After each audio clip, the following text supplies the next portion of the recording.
Hello guys, আসসালামু আলাইকুম। কেমন আছেন সবাই? সকালে ঘুম থেকে ওঠার পরে দেখি 8টা বাজে, অমনি তাড়াতাড়ি করে নামাজের জন্য বেরোই পড়ছি। বেরোনোর পরেই দেখি শাকিল দাঁড়ায় আছে আমার জন্য। সাথে নিয়ে যাওয়ার সময় দেখি পাবেল ভাই আর বাবু দাঁড়িয়ে আছে।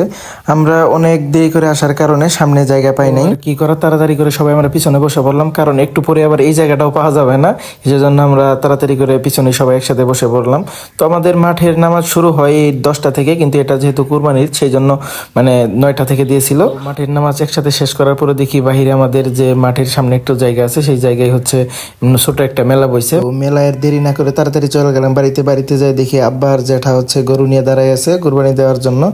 অনেকক্ষণ চেষ্টা করার পরে গরুর শোয়াইতে পারে নাই। তারপরে আমার জামাই আসলো। জামাই আসার পরে গরুর অনেক কষ্ট করে শোয়াইলো। শোয়ানোর পরে যখন জবাই করতে যাবে, দেখে যে ছুরির ধার নাই। অনেক কষ্টে গরুটা জবাই করা হয়েছে। তো যারা কোরবানি দেন, কোরবানি দেওয়ার আগে অবশ্যই আপনাদের ছুরিটার ধার আছে কিনা সেটা সবাই ভালো করে চেক করুন। ছুরিতে যদি ধার না থাকে, তখন গরু জবাই করার সময় গরুর অনেক কষ্ট হয়। এই বিষয়টা আপনারা সবসময় খেয়াল রাখবেন। আমার জন্মের পর আমি প্রত্যেকবার দেখছি আমাদের কোরবানি দিতে, কিন্তু এরকম কোনো পরিস্থিতিতে আমরা কখনো পড়িনি।